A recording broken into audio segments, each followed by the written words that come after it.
El deseado de todas las gentes. Capítulo 46. La transfiguración.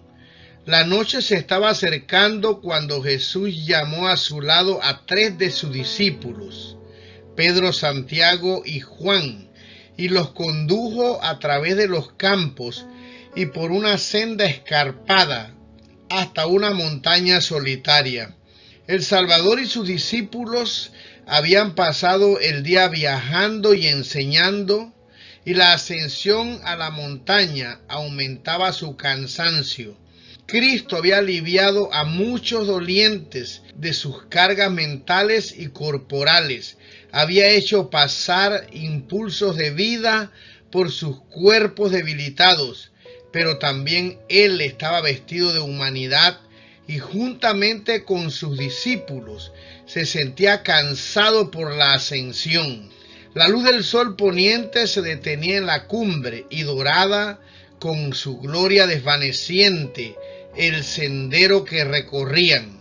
Pero pronto la luz desapareció tanto de las colinas como de los valles y el sol se hundió bajo el horizonte occidental y los viajeros solitarios quedaron envueltos en la oscuridad de la noche.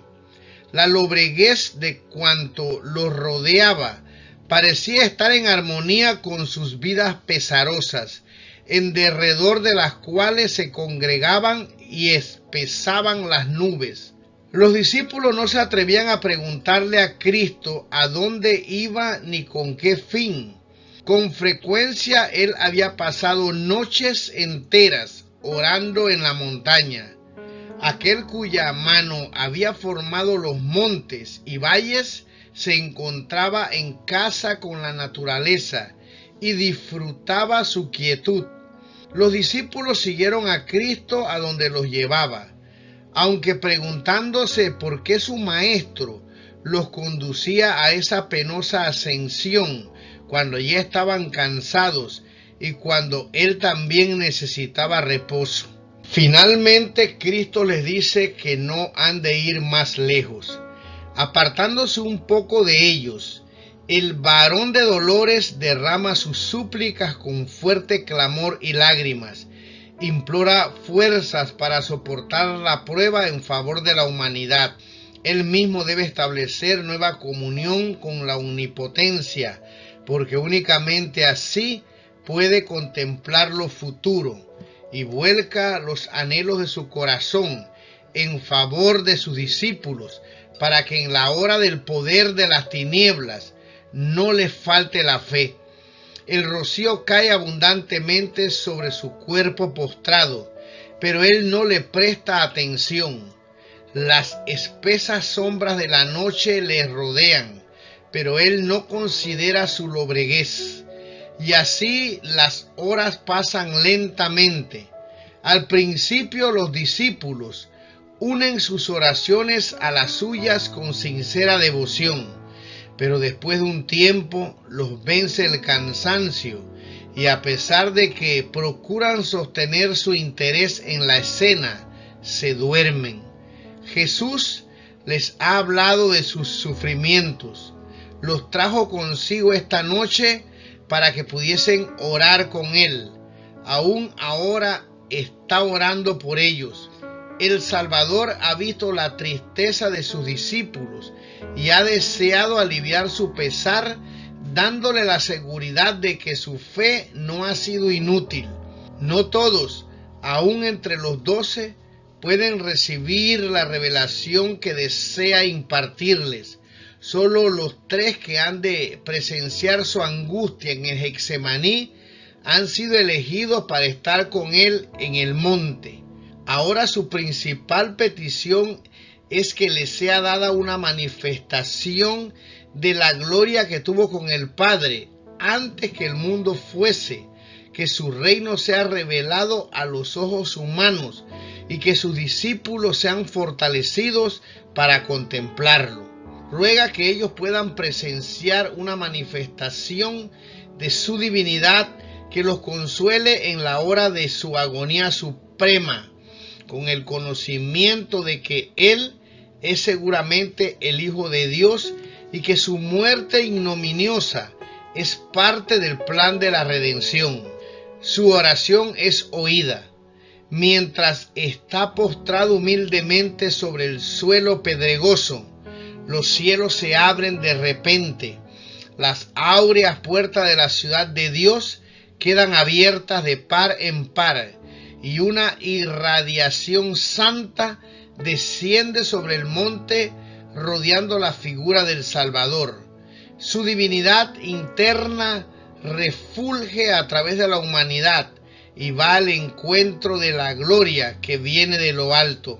Levantándose de su posición postrada, Cristo se destaca con majestad divina. Ha desaparecido la agonía de su alma. Su rostro brilla ahora como el sol y sus vestidos son blancas como la luz. Los discípulos, despertándose, contemplan los raudales de gloria que ilumina el monte. Con temor y asombro miran el cuerpo radiante de su maestro, y al ser habilitados para soportar la luz maravillosa, ven que Jesús no está solo. Al lado de él hay dos seres celestiales que conversan íntimamente con él. Son Moisés, quien había hablado sobre el Sinaí con Dios, y Elías, a quien se concedió el alto privilegio otorgado tan solo a otros de los hijos de Adán, de no pasar bajo el poder de la muerte. 15 siglos antes, sobre el monte Pisga, Moisés había contemplado la tierra prometida, pero a causa de su pecado en Meriba, no le fue dado entrar en ella. No le tocó el gozo de conducir a la hueste de Israel a la herencia de sus padres. Su ferviente súplica: pase, yo ruégote, y ve aquella tierra buena que está a la parte de allá del Jordán, aquel buen monte y el Líbano, fue denegada. La esperanza que durante 40 años había iluminado las tinieblas de sus peregrinaciones por el desierto debió frustrarse. Una tumba en el desierto fue el fin de aquellos años de trabajo y congoja pesada. Pero aquel que es poderoso para hacer todas las cosas mucho más abundantemente de lo que pedimos o entendemos, había contestado en esta medida la oración de su siervo. Moisés pasó bajo el dominio de la muerte, pero no permaneció en la tumba. Cristo mismo le devolvió la vida. Satanás el tentador había pretendido el cuerpo de Moisés por causa de su pecado, pero Cristo el Salvador lo sacó del sepulcro. En el monte de la transfiguración, Moisés atestiguaba la victoria de Cristo sobre el pecado y la muerte. Representaba a aquellos que saldrán del sepulcro en la resurrección de los justos. Elías, que había sido trasladado al cielo sin ver la muerte, representaba a aquellos que estarán viviendo en la tierra cuando venga Cristo por segunda vez, aquellos que serán transformados en un momento, en un abrir de ojo, a la final trompeta, cuando esto mortal sea vestido de inmortalidad y esto corruptible fuere vestido de incorrupción. Jesús estaba vestido por la luz del cielo, como aparecerá cuando venga la segunda vez sin pecado, para salud, porque Él vendrá en la gloria de su Padre con los santos ángeles. La promesa que hizo el Salvador a los discípulos quedó cumplida. Sobre el monte el futuro reino de gloria fue representado en miniatura. Cristo el Rey, Moisés el representante de los santos resucitados y Elías de los que serán trasladados. Los discípulos no comprenden todavía la escena, pero se regocijan de que el paciente maestro, el manso y humilde, que ha peregrinado de acá para allá como extranjero sin ayuda, ha sido honrado por los favorecidos del cielo. Creen que Elías ha venido para anunciar el reino del Mesías y que el reino de Cristo está por establecerse en la tierra. Quieren desterrar para siempre el recuerdo de su temor y desaliento. Desean permanecer allí donde la gloria de Dios se revela. Pedro exclama: Maestro, bien será que nos quedemos aquí y hagamos 3 pabellones, para ti uno, y para Moisés otro, y para Elías otro. Los discípulos confían en que Moisés y Elías han sido enviados para proteger a su maestro y establecer su autoridad real. Pero antes de la corona debe venir la cruz.